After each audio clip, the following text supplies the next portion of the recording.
Their uncle locked them away forever. June 1483. Two boys, one a 12-year-old king, the other his 9-year-old brother, skip into the Tower of London.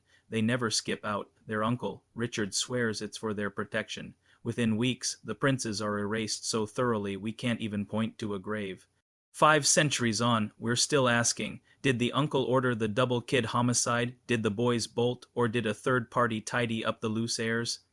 Edward IV has just belly flopped into an early grave, leaving a boy king on a throne that eats children.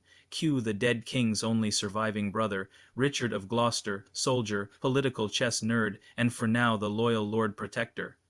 He parks the boys in the Tower, half palace, half top security prison, while he plans the coronation. London shrugs. What's safer than a royal fortress?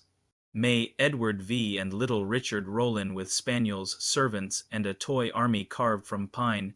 Witnesses see them loosing arrows at butts, leaning over the wall to wave at passing barges. Then boom illegitimacy gossip. A bishop suddenly remembers Edward IV's marriage was invalid. The kids are bastards. Crown up for grabs. Parliament, nudged by Richard, rubber stamps it. On 6 July he crowns himself Richard III. The prince's windows slam shut, guards swap shifts, and the laughter dries up. The royal apartments have become a soundproof box.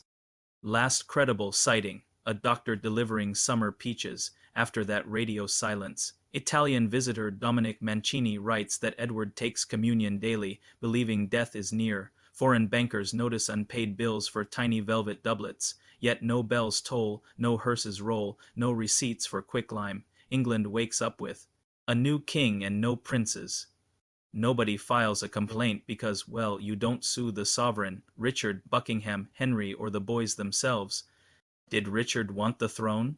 Hell, yes, motive nailed, but no bodies, no finger-pointed henchmen, no smother the brat's memo. He's up in York when the boys go off the books. Timeline's fuzzy, that's our Richard.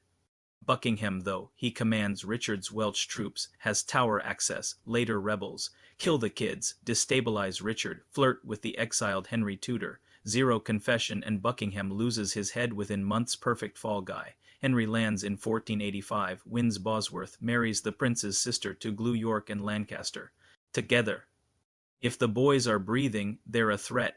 Maybe Henry finishes the job on the quiet. Evidence. Zip. He benefits, but they're already long gone. The boys, though, they could have bolted, perhaps with help from a nanny and servants, maybe reaching safety in Burgundy. Fun, but the paperwork's thinner than parchment in a rainstorm.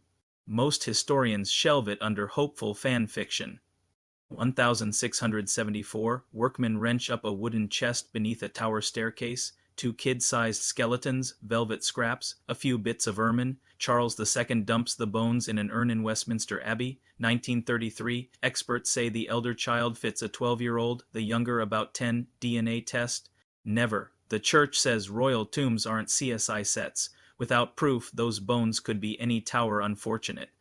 So who's your culprit, Richard, Buckingham, Henry, or a bolt for freedom? Drop your prime suspect and your shakiest clue below.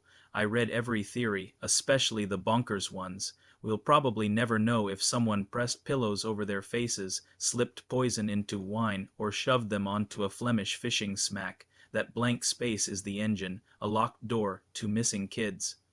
A throne that wobbled until Henry Tudor nailed it down. The Tower still stands. Tourists snap selfies on the staircase where those bones were found. Somewhere in the hush, you can almost hear wooden swords clack and a child's laugh that stopped too soon. History doesn't always hand us villains. Sometimes it just hands us silence.